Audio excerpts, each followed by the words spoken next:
आप देख रहे हैं एसएनसी आवाज सैफी अब्बास के साथ। शिवराज सिंह के जो नेता हैं लगातार गुंडा और माफियागिरी का काम कर रहे हैं।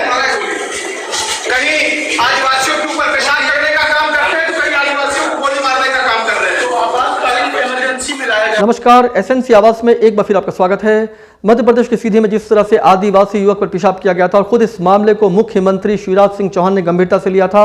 उन्होंने उस युवक को बुलाया और उन्होंने कहा कि उनके प्रदेश का हर एक व्यक्ति उनके लिए मूल्यवान है, महत्वपूर्ण है। उन्होंने बाकायदा उसके चरण को धोया और उसके बाद उसे गले लगाया और उसकी ज़रूरतों को पूरा करने की बात कही। अब ये तो बात सीधी की हो गई है। इस मामले ने भी पूरे देश में सुर्खियां बटोरी थी।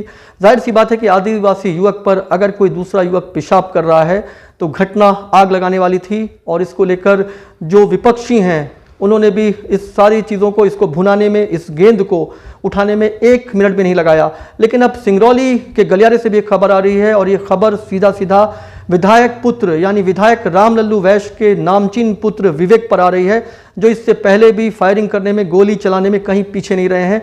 उस घटना को तो हम एक बार फिर से आपको याद दिलाएंगे, लेकिन जो वर्तमान घटना है वो आदिवासी युवक सूर्य प्रकाश खैरवार पर उन्होंने गोली चलाया है। पहले उसे मारा और ये गोली उनके पेट में भी लग सकती थी, कलाई में लगी, जिनका ट्रामा सेंटर में इलाज चल रहा है।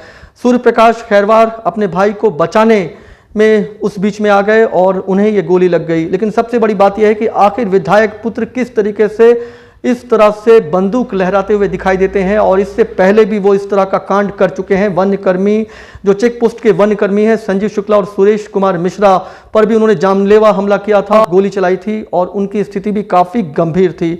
इसके साथ साथ जो पूर्व मंडल अध्यक्ष भूपेंद्र गर्ग थे, उन्होंने उन पर भी जानलेवा हमला किया। तो विधायक पुत्र लगातार इस तरह से मारपीट कर रहे हैं, जहां पर विधायक काफ़ी विनम्र दिखाई देते हैं, लेकिन खुद उनका जो एक राजनीतिक कद है वो काफ़ी बड़ा है। लेकिन उनके पुत्र जो इस तरह का कांड कर रहे हैं और जो बेखौफ होकर ये बताते हैं कि वो विधायक पुत्र हैं, इसलिए उनका कोई बाल बाका भी नहीं कर सकता। लेकिन दूसरी तरफ सिंगरौली में जब आदिवासी युवक पर गोली चलाई जाती है तो आखिर मुख्यमंत्री इस पर कुछ क्यों नहीं कर रहे हैं, उनके तरफ से कोई वक्तव्य क्यों नहीं आ रहा है। इस घटना को लेकर लोग इंतजार कर रहे हैं कि आखिर मुख्यमंत्री इस घटना को किस फ्रेम से देख रहे हैं, जहां पर विधायक पुत्र कट्टा लहराते हैं, बंदूक निकालते हैं, दहशत फैलाते हैं, मारपीट करते हैं। अब देखना यह है कि आखिर इस पर किस तरह की कार्रवाई होती है। अलग तरह के काम में भी उनका नाम आता रहा है। ऐसे में आखिर इस तरह की चुप्पी ये बताती है कि क्या खास व्यक्ति हैं तो उनके लिए एक अलग तरह की चीज़ें होंगी और अगर यही कोई दूसरा होता तो शायद अब तक उस पर कार्रवाई भी हो चुकी होती। हालांकि एसपी ने इस मामले को गंभीरता से लेते हुए जो आरोपी हैं उस पर 10,000 का इनाम भी रख दिया है। लेकिन जिस तरह से विधायक पुत्र का खौफ लगातार बढ़ रहा है वो ये बताता है कि अगर उन पर अंकुश नहीं लगाया गया तो जिस तरह से वो फायरिंग कर रहे हैं, आज नहीं तो कल किसी की जान भी जा सकती है। शिवराज सिंह के जो नेता हैं लगातार गुंडा और माफियागिरी का काम कर रहे हैं। कहीं आदिवासियों के ऊपर पेशाब करने का काम करते हैं तो कहीं आदिवासियों को गोली मारने का काम कर रहे हैं। तो आपातकालीन इमरजेंसी में लाया जा रहा है। खैरवार और कुछ पनिका और साथ में कुछ और लोग थे। रास्ते को लेकर कुछ विवाद चल रहा था। पुलिस की जानकारी में जो आया है तो फरियादी एक आया था कल शाम को 7 बजे के आसपास थाने पे, जिसका नाम सूर्य प्रकाश खैरवार था। 34 वर्ष की पंजेर बस्ती का ही रहने वाला है। इसने एक लिखित आरोप पत्र दिया कि मुझे इस तरह से विवाद की जानकारी लगी थी। विवाद के दौरान मैं जब वहाँ पहुँचा, जैसे उतरा और वो समझाने लगा लोगों को तो एक गोली की आवाज़ आई, वो मेरे हाथ में लगी। मैंने देखा विवेक है और गोली उसने चलाई है और गाड़ी से जा रहा है। इस बात पर से उसने एक लिखित आरोप पत्र दिया। पुलिस ने तत्काल 307 का प्रकरण विवेक के खिलाफ दर्ज कर लिया है और मामले की विवेचना की जा रही है। पुलिस को प्राथमिक जांच में अभी तक जो तथ्य आए थे उसमें यही पता चला है कि पंजेर बस्ती में कुछ रास्ता सकरा, उसको लेकर कुछ विवाद था। पुलिस अभी मौके पर है, वैधानिक कार्रवाई की जा रही है। आरोपी की गिरफ्तारी हो पाई? पुलिस लगातार पुलिस आरोपी की तलाश कर रही है और साथ में विवेचना के तथ्य भी जारी है और अभी जो घायल था उसकी हालत भी ठीक है।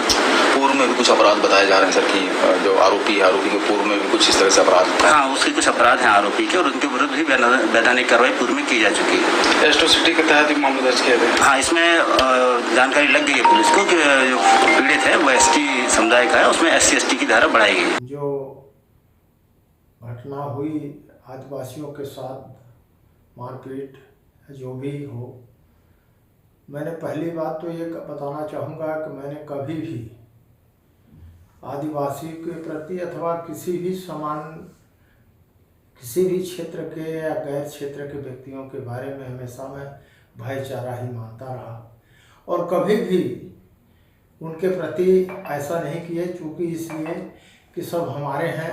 हम 3 बार से वहाँ से विधायक हों, पहले महापौर रहे, मंडी अध्यक्ष रहे, कभी ऐसी बातें नहीं आई।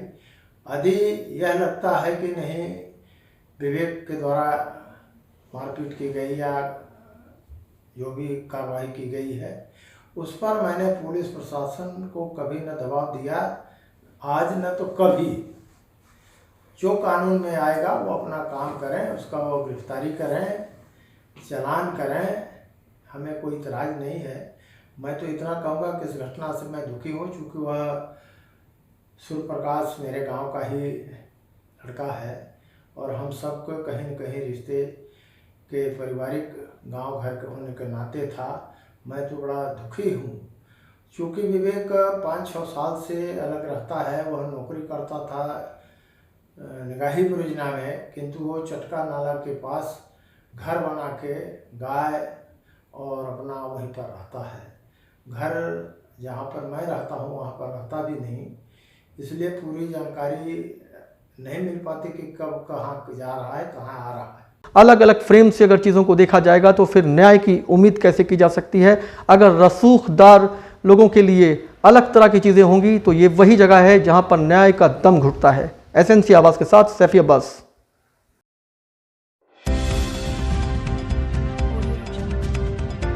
आप देख रहे हैं एसएनसी आवाज़ सैफी अब्बास के साथ।